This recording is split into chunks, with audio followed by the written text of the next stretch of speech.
Assalamualaikum warahmatullahi wabarakatuh. Selamat pagi, sahabat STEMA dimanapun kalian berada. Selamat datang di acara STEMA Edukasi yang hari ini tema kita adalah keberhasilan alumni STEMA wujudkan mimpi raih prestasi gemilang. Hari ini kita akan sharing bersama Bapak V. Cahyo Wicaksono.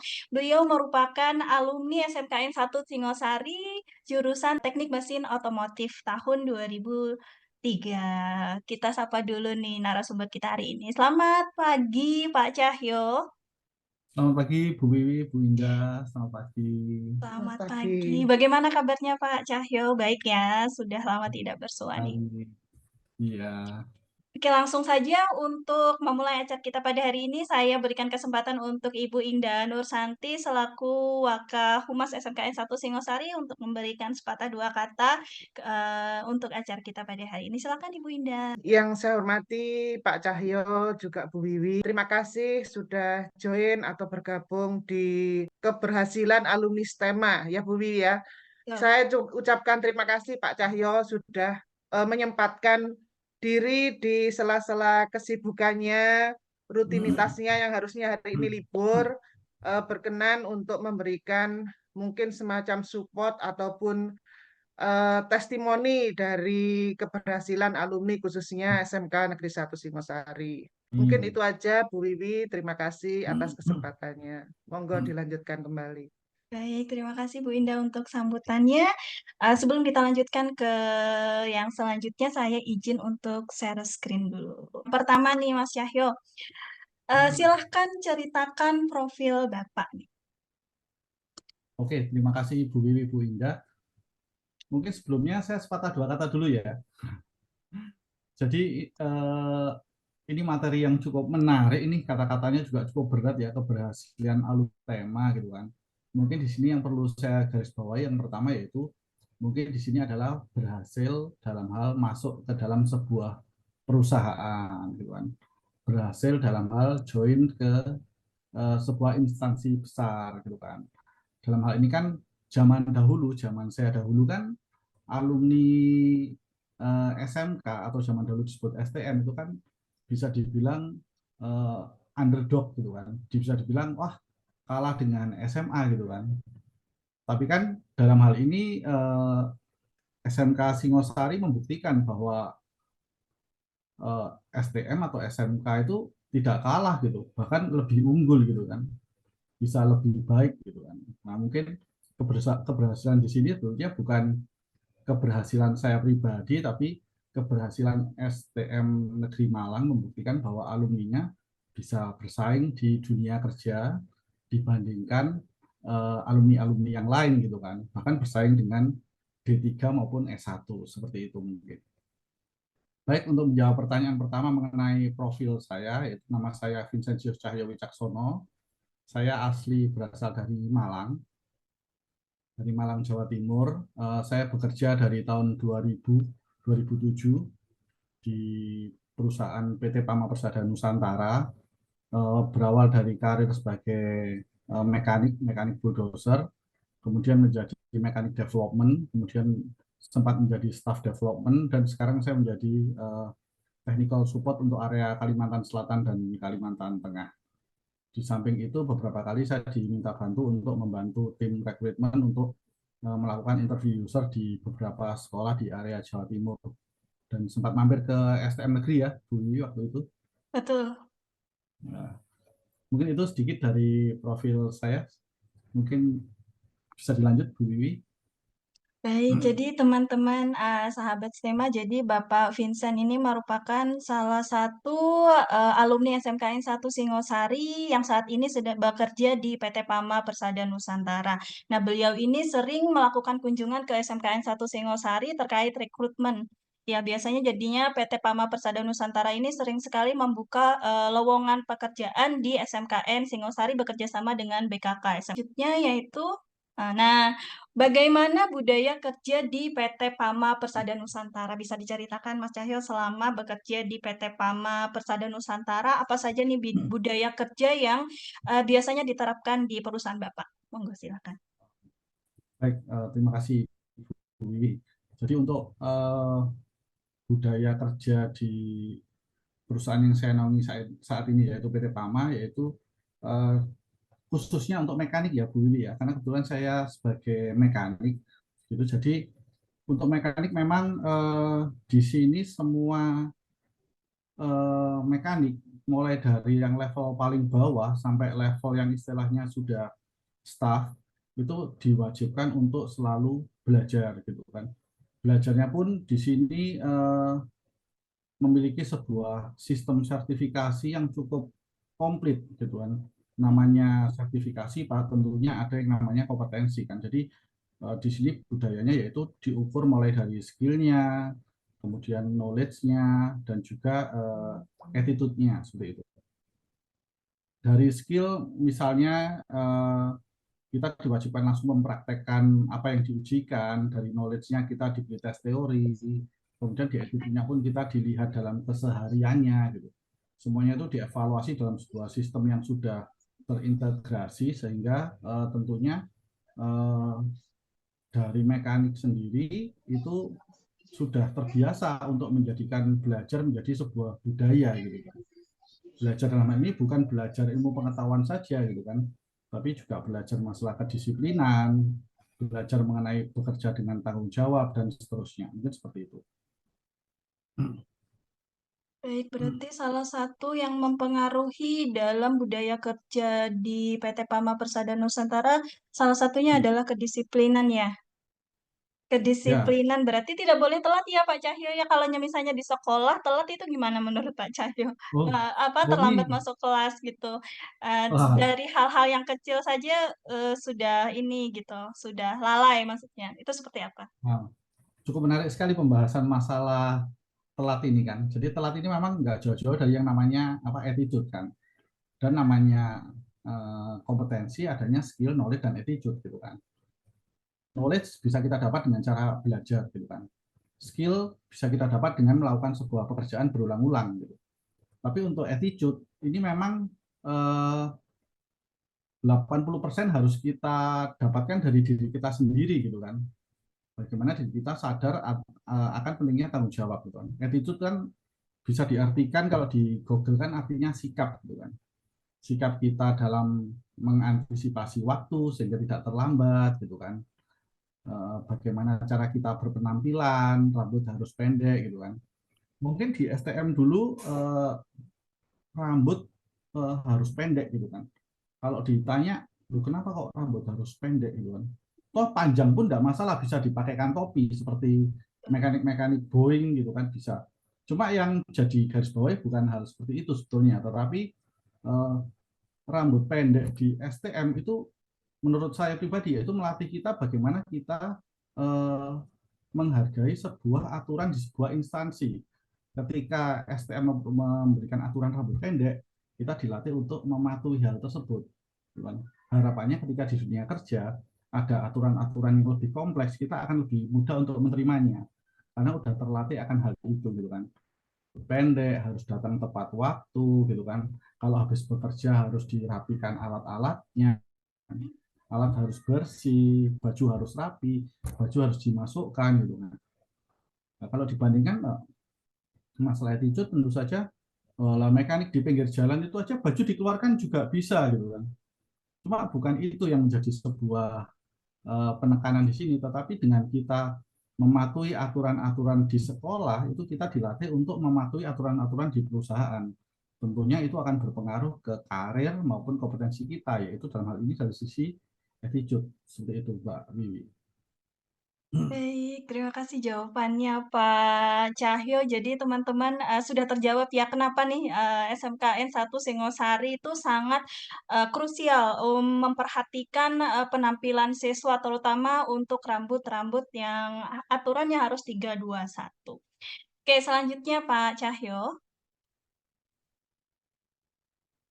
Nih, nah, biasanya PT Pama Persada Nusantara ini kan membuka lowongan ya di SMKN 1 Singosari. Nah, menurut Pak Cahyo sendiri yang sering banget ya ke SMKN 1 Singosari untuk join mentes atau menseleksi teman-teman alumni SMKN 1 Singosari. Nah, menurut Pak Cahyo bagaimana tips dan trik lulus bekerja nih di PT Pama Persada Nusantara? Apakah eh, kesehatan atau attitude atau apapun nih yang bisa jadi faktor utama pencetus keberhasilan bekerja di sebuah perusahaan, tidak hanya di PT Pama Pesada Nusantara. Monggo silahkan. Ya, terima kasih Bu Wiwi. Jadi mungkin yang perlu saya sharingkan di sini yaitu pengalaman ketika mengikuti tes ya. Jadi kalau untuk lolos bekerja di PT Pama mungkin terlalu banyak apa istilahnya parameter yang berpengaruh gitu kan, karena ujiannya juga dilihat dari banyak sisi gitu kan. Mungkin yang perlu saya sharingkan di sini yaitu waktu saya pertama kali tes di perusahaan. Jadi waktu itu saya sempat keterima di 2 perusahaan sekaligus. Yang pertama saya keterima di PT Freeport, sudah sign kontrak, sudah mau berangkat, ternyata saya juga keterima di PT Pama gitu. Hmm, Nah, mungkin saya mau sharing masalah hal itu saja gitu kan. Jadi iya. memang ini bukan di Pama saja ya, yang saya sharingkan adalah tes perusahaan secara umum gitu kan. Memang untuk tes perusahaan yang saya alami gitu kan, yang saya alami memang secara garis besar hampir sama gitu kan. Mulai dari pintu gerbangnya yaitu di tes administrasi gitu kan. Jadi penilaian guru-guru di sekolah itu mutlak sebagai pintu gerbang. Karena tes administrasi di filter adalah nilai harus sekian gitu kan. Atau absensi harus sekian gitu. Itu mutlak dari istilahnya guru-guru sekolah itu adalah pintu gerbang awal kan. Ketika lolos administrasi, pintu gerbang awal kita lulus, baru masuk ke psikotes dan gitu kan. Nah, psikotes di sini yang berperan menurut saya adalah keseharian kita gitu kan. Karena kita susah sekali untuk membohongi psikotes, walaupun bisa pun, tapi berapa persen sih persentasenya kita bisa memanipulasi sebuah psikotes gitu. Misalnya, oh kalau gambar kotak harus digambar benda, papan catur, oh kalau lurus jadi tiang. Tapi itu hanya sebagian kecil saja gitu kan dari psikotes. Psikotes yang lain tentu saja seperti apa? Penambahan, kemudian pembagian bilangan cacah itu nggak bisa dibohongi dari keseharian kita di sekolah sehari-hari gitu kan. Jadi kalau kita nggak melatihnya dari awal atau tidak membiasakan dari awal, tentunya waktu psikotes kita pasti akan kelabaan gitu kan. Atau kita biasa bermain dengan angka, tentunya di psikotes kita juga akan lebih mudah gitu kan. Seperti itulah. Setelah psikotes tentu saja lanjut ke interview kan, baik interview secara psikologi maupun interview dari user gitu kan. Nah, yang perlu digarisbawahi di sini adalah interview itu kebanyakan itu pasti memandangnya cinta pada pandangan pertama, pasti kan kesan pada pandangan pertama gitu kan. Kalau dilihat pertama itu anak sudah rapi gitu kan, tersenyum, 5 menit pertama itu diajak ngomong enak gitu kan. Itu kan pasti usernya itu mau negatif thinking juga susah gitu kan. Tapi kalau pertama sudah dekil, rambut panjang keriting gitu kan, kemudian buluk gitu kan, ya tentu saja untuk positive thinking juga akan menjadi sedikit susah gitu kan. Gitu kan. Bukan berarti di sini kita menjelek-jelekkan orang yang rambut keriting ya, tidak bermaksud seperti itu ya Mbak Wiwi. Jadi maksudnya ya kalau rambut keriting ya sisiran yang rapi gitu kan, kemeja yang bersih, kemudian terus kemeja dimasukkan gitu kan, pakai sabuk kan. Kan pemuji juga melihatnya kan, oh, ini anak rapi nih gitu kan. Ya, berarti Pas sabuknya juga untuk pinjam gitu kan. oke. Ya, berarti Gitu. dari perusahaan sendiri masing-masing memiliki kriteria sendiri terkait seleksi rekrutmen tersebut, begitu ya Pak Cahyo ya? Ya, betul sekali.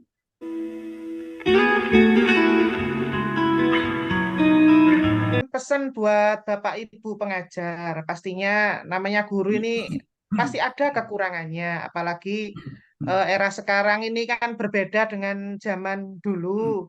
Mungkin kita ngajarnya terlalu keras atau mungkin ngajarnya juga terlalu lunak, karena saya kira untuk kerjasama dengan PT Pama ini kan sudah lama, jadi bisa dievaluasi dari beberapa lulusan alumni yang bekerja di sana ataupun yang belum diterima itu kira-kira eh, lebih baik lagi, termasuk kekurangan dari pihak manajemen terkait dengan BKK ataupun kehumasan, eh, supaya kedepannya kita bisa mengevaluasi sehingga menjadi lebih baik lagi. Artinya lulusan SMK 1 Singosari mungkin lebih banyak lagi diterima di PT PAMA. Mungkin itu Pak Cahyo. Nggih.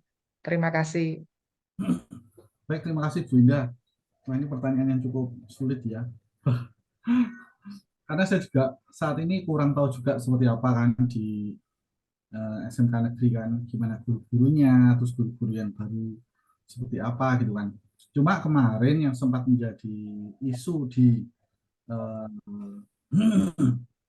istilahnya di bidang pengajaran untuk di PT Tama, yaitu gap generasi gitu kan, gap generasi. Jadi beberapa tahun ini memang untuk para instruktur ya kalau di STM guru gitu kan itu sudah bukan lagi mulai memposisikan bahwa oh saya guru kemudian saya mengajar murid gitu, tapi sekarang sudah mulai diarahkan ke eh, oh saya guru memberikan proyek kepada murid gitu, karena anak-anak zaman sekarang kalau dikasih papan tulis terus kita menulis itu pasti tidur di kelas rata-rata gitu kan.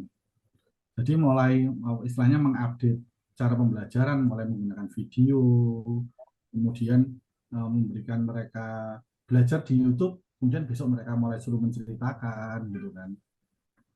Relatif dijadikan semacam dua arah lah gitu. Karena ya mau nggak mau ya gap generasi antara zaman saya dulu dengan sekarang yang masuk itu udah 10 tahun merupakan jarak yang cukup berbeda. Bahkan sekarang 15 tahun kan. Itu cukup berbeda jauh gitu kan. Misalnya anak dulu itu kalau dimarahin ya nurut gitu kan, walaupun nggak nurut tetap di tempat itu gitu kan. Kalau sekarang anak dimarahin resign, mereka keluar gitu kan, cari pekerjaan lain gitu kan.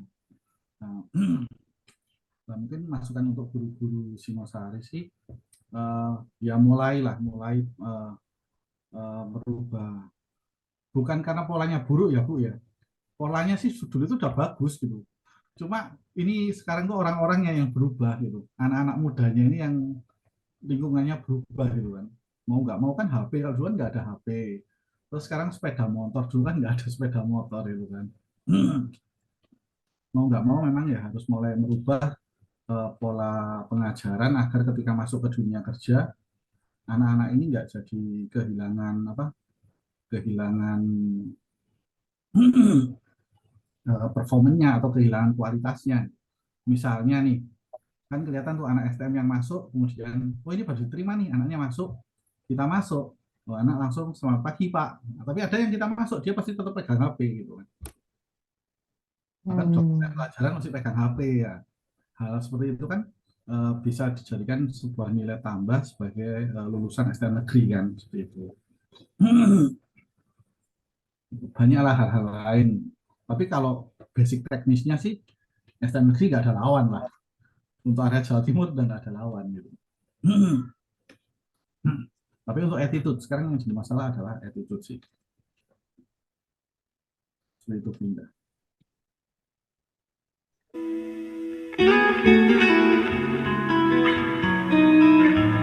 Kalau di ini Pak, di manajemennya mungkin pelayanan BKK atau mungkin di bidang kehumasan di dalam melayani industri atau kegiatan yang mungkin apa yang akan dilaksanakan khususnya tentang rekrutmen karyawan di SMK 1 Singosari, ini kira-kira apa yang harus dievaluasi atau mungkin oh pesertanya ini kok nggak siap ya, oh hasil psikotesnya ini eh, kok menurun. Nah, kira-kira yang disiapkan oleh pihak sekolah itu harus seperti apa?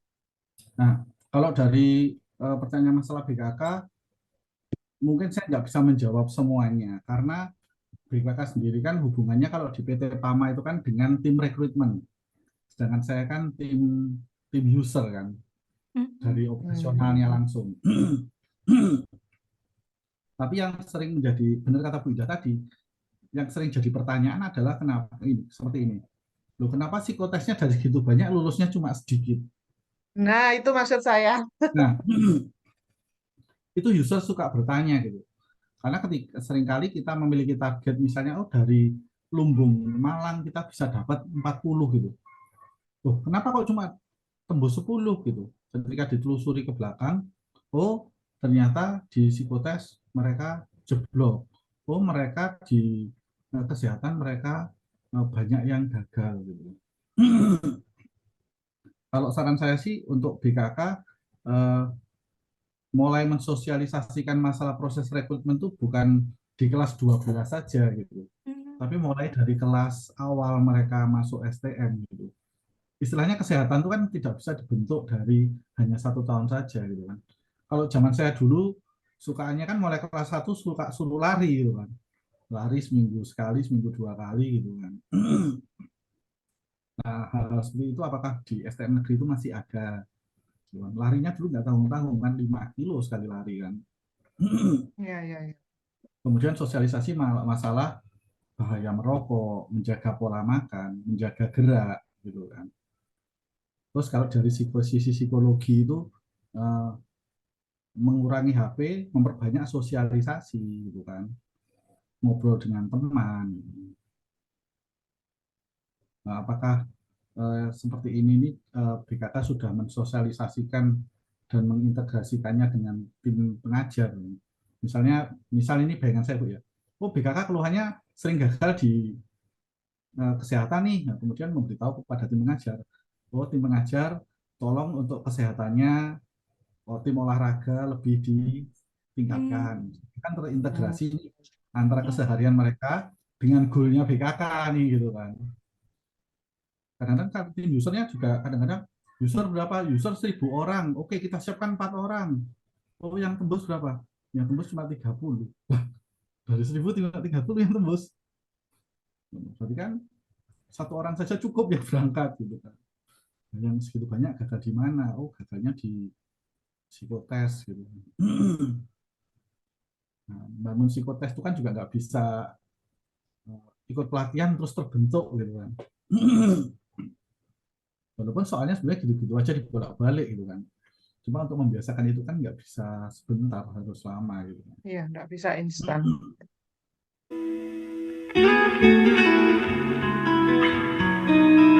Pak Cahyo, ini yang banyak sekali ditanyakan ke saya kadang anak-anak itu. Eh, Tips untuk wawancara atau interview.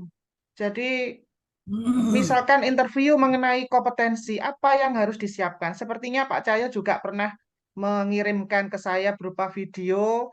Artinya, kan ini terkait dengan alat berat ya, mekanik alat berat. Akan tapi yang diterima kan dari semua jurusan atau semua konsentrasi keahlian. Nah, kira-kira anak-anak harus menyiapkan kompetensi yang bagaimana pada saat wawancara atau interview. Salah satu contohnya kalau di teknik mesin kan basic banget dia harus ngerti hitungan untuk menghitung putaran. Nah, kira-kira kalau kompetensinya anak-anak yang harus disiapkan itu seperti apa? Jadi ini Bu, untuk dasarnya kan sebetulnya jurusan apapun itu bisa masuk ke alat berat. Bahkan jurusan alat berat pun kalau judulnya kerja alat berat belum tentu bisa mengerjakan alat berat juga kan, gitu kan. Jadi sebetulnya yang dicari kan kalau dari sisi interview adalah eh, sebetulnya mereka ini kesehariannya masuk nggak sih gitu kan. Sehari-hari mereka belajar ini gitu. Yang disiapkan sebenarnya bukan kompetensi, yang disiapkan adalah ya pelajaran mereka sehari-hari gitu loh, yang berhubungan dengan alat berat, misalnya anak listrik. Yang perlu disiapkan ya mereka minimal ya bisa menyebutkan lah listrik itu seperti apa, tahanan itu bagaimana cara ngitungnya, itu kan basic sekali gitu kan. Walaupun nanti di perusahaan pasti kita kasih lebih gitu kan. Jadi teorinya sih kalau di teorinya interview itu kebiasaan mereka sebelum mereka bergabung dengan perusahaan itu berpengaruh ke keseharian mereka nanti di perusahaan. Anggapannya gini, waktu waktu training itu pelajaran gini, kalau anak kita itu misalnya dapat nilai 3, kemudian ujian lagi 3, ujian lagi ketiga, nilainya 3 lagi gitu, untuk mata pelajaran yang sama, kemungkinan kalau disuruh tes yang keempat, pasti nilainya nggak jauh dari angka 3. Nah, sebenarnya dicari itu seperti itu, Bu. Jadi kalau misalnya, oh anak ini paham nih mengenai basic-basic keseharian dia, harapannya nanti ketika kita kasih habit yang baru, mereka akan juga paham. Makanya pertanyaannya pasti nggak jauh-jauh dari bidang keahlian mereka. Jadi yang perlu disiapkan, apa yang disiapkan ya pelajaran mereka selama dia belajar di STM, dan tuh nggak usah yang Iya, iya. hitung-hitungan matematika, nggak usah mulu-mulu itu ya. Oh, misalnya mereka teknik mesin ya suka apa, suka mesin bubut ya, gimana cara membubut, minimal kalau mereka bisa menjelaskan dengan runtut kan, wah berarti kemarin dia bagus nih belajarnya. Nah harapannya nanti di perusahaan jadi Ya, tuh bagus. terima kasih. Untuk selanjutnya yaitu, nah, seberapa penting, nah tadi kita kan sudah membahas tes psikotes. Nah, menurut Pak Cahyo sendiri, seberapa penting nih tes psikotes di seleksi proses rekrutmen karyawan? Oh baik, terima kasih Mbak Wi. Untuk psikotes, menurut saya pribadi, saya selaku user ya, saya biasanya kalau interview user, saya pasti sebelum melakukan tanya jawab pada peserta tes, biasanya saya pasti membaca hasil psikotes dulu, gitu kan. Seberapa penting sih hasil psikotes itu? Menurut saya psikotes itu penting sekali karena sebenarnya kita sebagai orang mesin itu orang setelah psikotes itu tidak memiliki kompetensi untuk membaca psikologi atau istilahnya sifat dasar dari orang tersebut gitu loh. Yang bisa baca hanya psikotes. Misalnya anak ini sebetulnya rajin gitu kan. Tapi karena dia di lingkungan yang nggak rajin, dia jadi nggak rajin. Tapi sebenarnya dia rajin nih ya. Itu yang bisa baca hanya orang-orang psikologi gitu kan. Oh, Misalnya, oh ini anak sebetulnya pinter gitu kan. Tapi hanya karena kurang support dan kurang fasilitas saja gitu kan. Atau karena pergaulannya dia yang suka main game sehingga dia kurang belajar. Nah, hal seperti itu hanya bisa ketangkapnya di psikotes. Dan saya sebagai orang non psikologi itu hanya bisa mendapatkan referensi tersebut dari psikotes. Makanya wajar kalau anak sekarang itu banyak psikotes yang nggak lulus, gitu kan. Misalnya yang dicari orang-orang yang bisa bekerja sama dengan baik atau memiliki sosial yang baik, gitu kan. Nah, anak sekarang kan main HP terus, main game terus, nonton TV terus, jadi menjadi sosok yang individualis gitu kan. Tidak terlatih teamwork-nya, tidak terlatih dalam bersosialnya gitu kan. Nah, hal tersebut kan bisa ditangkapnya di psikotes nih gitu kan. Gitu. baik, berarti dalam psikotes ini pengaruh dari lingkungan dan budaya belajar juga mempengaruhi ya Pak Cahyo ya? Ya, jadi sikap dasar orang tersebut bisa terbaca oleh tim psikologi dan selaku user hanya bisa menikmati data tersebut gitu. Oh, ini anak Betul. bisa nih dikembangkan ke arah sini. Atau oh anak ini berarti hanya butuh di trainingkan saja nih supaya pintar, gitu. Basicnya udah dapat. Nah, seperti itu pentingnya psikotes. Baik, ini pertanyaan terakhir nih Pak Cahyo. Apa pesan Pak Cahyo nih kepada peserta didik SMKN 1 Singosari khususnya untuk teman-teman kelas 12 yang sebentar lagi akan menghadapi masa kelulusan dan otomatis mereka akan mempersiapkan untuk terjun ke dunia kerja dan lain sebagainya. Bagaimana menurut Pak Cahyo? Oke, terima Pesannya. kasih Mbak Wiwi. Ini pertanyaan yang cukup sulit sekali nih. Pesan apa ya ini ya? Mungkin tips atau bagaimana biar bisa mereka lebih termotivasi ini setelah lulus, mereka punya pandangan bagaimana nantinya setelah lulus seperti itu. Oke, terima kasih. Jadi ini aja yang perlu saya tekankan bahwa eh, ketika nanti kalian akan bergabung di dunia kerja, tentunya kalian akan bertemu dengan banyak orang dan dengan banyak generasi, gitu kan. Ada generasi orang tua, gitu kan. Ada generasi anak yang mungkin kalian bertemu yang lebih muda dari kalian, seperti itu. Nah, mungkin eh, kalian bisa mumpung masih di sekolah gitu kan, kalian mulai dapat melatih skill kalian gitu kan. Misalnya apakah kalian berkomunikasi dengan guru kalian cukup baik seperti itu kan.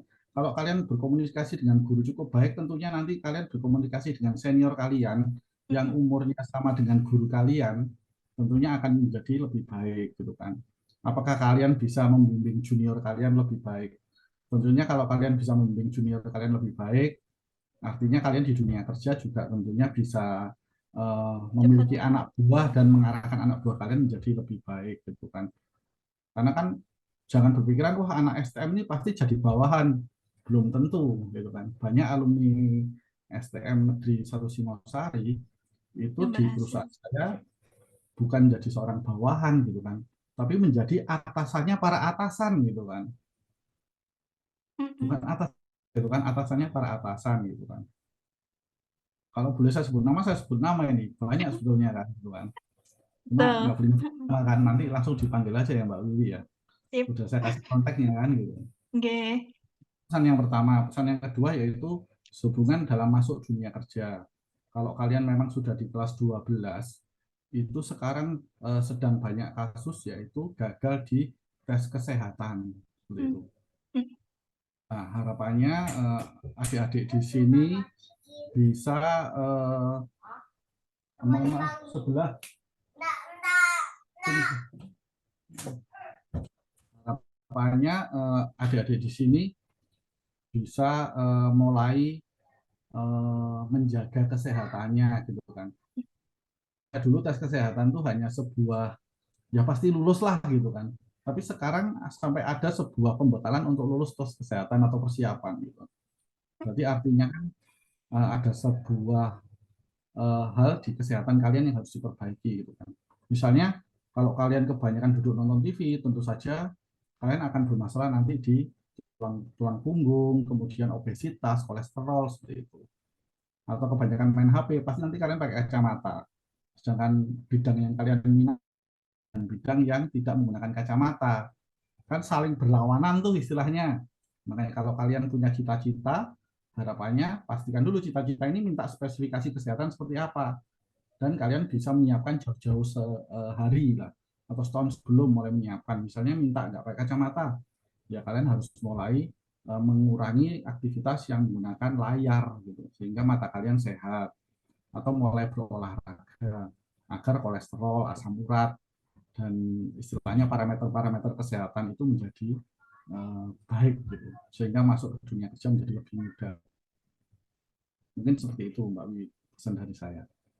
Terima kasih banyak Pak Cahyo sudah sharing kepada teman-teman SMKN 1 Singosari nih. Jadi untuk teman-teman alumni atau juga untuk kelas 12 SMKN 1 Singosari ya, bekerja adalah salah satu yang nantinya akan kalian wujudkan suatu hari nanti. Nah, untuk menjadi sukses tentunya ada hal-hal yang harus kalian perhatikan dan semua proses untuk menuju kesuksesan itu tidak ada yang instan. Jadi dipersiapkan dari kapan? Siapkan dari sekarang ya. Semoga sukses untuk kalian semua. Terima kasih banyak untuk Pak Cahyo selaku narasumber pada hari ini. Saya juga Terima kasih. mengucapkan terima kasih banyak kepada Bapak, Ibu, guru yang bergabung di acara pada hari ini.